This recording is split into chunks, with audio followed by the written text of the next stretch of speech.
pace, Cody, to me, is still a little bit of an untapped potential around the league.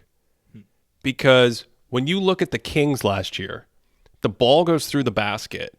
They're running down the court as a team. 4 or 5 of their players. If it's 4, it's Sabonis getting the ball out of the basket. He's inbounding it, and now he's coming on the trail, and you got 4 guys you got to worry about. If it's 5, they're all running, especially off a make, they're all running down into the front court. What happens when you have shooters and skilled players who are running at high speed and doing things in a matter of 2 to 3 seconds instead of 6 or 7 seconds, is that it forces the defense to react all the time. They can't relax. And so you've got these cross matches. You've got the who am I guarding? How do I get here? And that's what the Pacers do. The Kings do it. Not every team does it. You can do it in the half court. You can do it in transition. You can do it off makes. But when you get into your actions super quickly, or when you push the ball right back at teams, you can have like a little 3-on-2 on the side of the court, and then it messes up the defense because someone else has to come help. That leaves someone open on the backside. It's just something that I don't think all teams are doing. And the unstated point there, I mean, you should see some of the comments on this video in terms of like the league doesn't play defense anymore and the refs are bailing everyone out. By the way, I think the refs have been much better about some of the physicality this season. I think what we're seeing is expanded beyond like massive free throw rates or anything like that. But going back to what I was saying, when you have teams that get out in transition, the unstated skill there is cardiovascular conditioning. They are in better shape than you.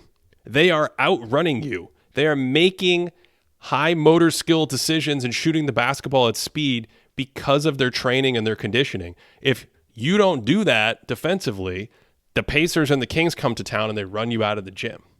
And that's why I think if like one of these teams played a team from 20 years ago, if they walked out of the old hypothetical time machine, it would be insane because they would just be running them off the court like they were out of shape.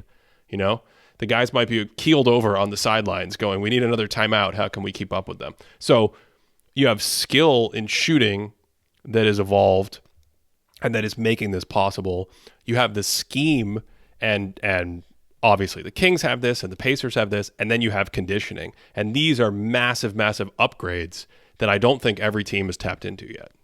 We talked about that a little bit when Kyle was on the show in terms of like, it's actually really important to be in great cardiovascular shape. Like maybe there's less of an emphasis on just being like a stocky, I put on some weight over the off season, I'm going to bang down low. Like you actually, it's very difficult, Ben, to put on a lot of muscle and be in really good cardio shape. Like obviously these guys are able to do it, but during the season you're going to lose some of that muscle. What's interesting though is taking this full circle here is that the Magic, like what you were talking about with their guards, sort of do the opposite thing. Right? So the Pacers are constantly pushing the pace, okay? But the Magic are limiting opponent pace, right? They're getting their guys out there and stopping these actions from happening. So by the time they're getting into an action, 14 seconds left on the shot clock, 13 seconds left in the shot clock. And that makes it so much tougher to figure out to catch the defense off guard because they're the ones dictating it. We keep going back to it. It's all about dictating the matchup here. The Pacers dictate it because they're like, hey, we're going to run and you're going to be all over the place and we're going to get some easy threes and layups out of it. The Magic are like, hey, we're going to station our guys here and not let you get to catch us off guard, and you're going to have to fight through everything here. So it's an interesting dictating of pace where I think when they met recently, didn't the Magic beat the Pacers fairly handily? Isn't that a thing that happened, or am I making that up? The Magic defended the Pacers maybe better than anyone in the entire NBA has in 2024. Yeah.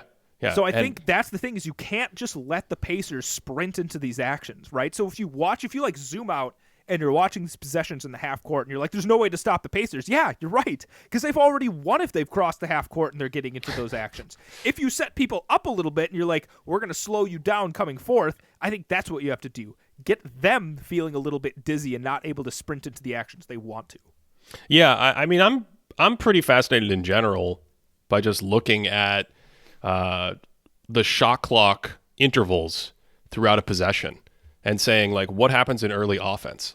You know, I sent you a clip of Jonathan Isaac shooting a wing three with 14 seconds left on the shot clock. And even worse, 18 seconds left on the game clock. They were holding it for the last shot in the quarter. And it's like, at that interval in the possession, the last thing you want is a bad shooter shooting a rush shot. That's the last thing you want.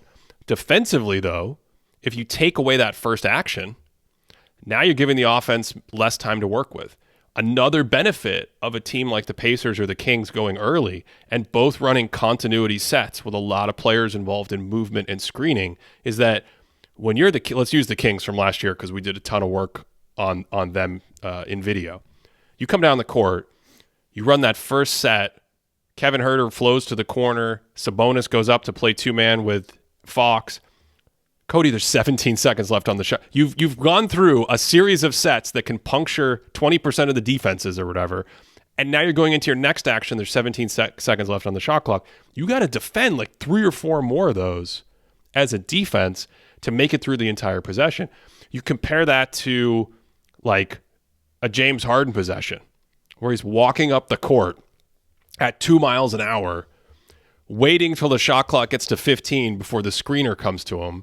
And then the screen comes, and I don't know, maybe they weren't expecting the coverage and they didn't get the switch or the play they wanted out of it. And then you reset. That's my favorite. This is what I mean by the intervals in the shot clock. If you're resetting and your second action is like a slow, hey, we got to figure out what to do. We're going to run late clock pick and roll with this guy. And there's 8 seconds left on the shot clock.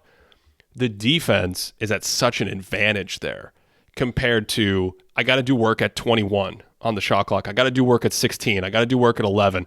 Oh God, there's still 8 more to go.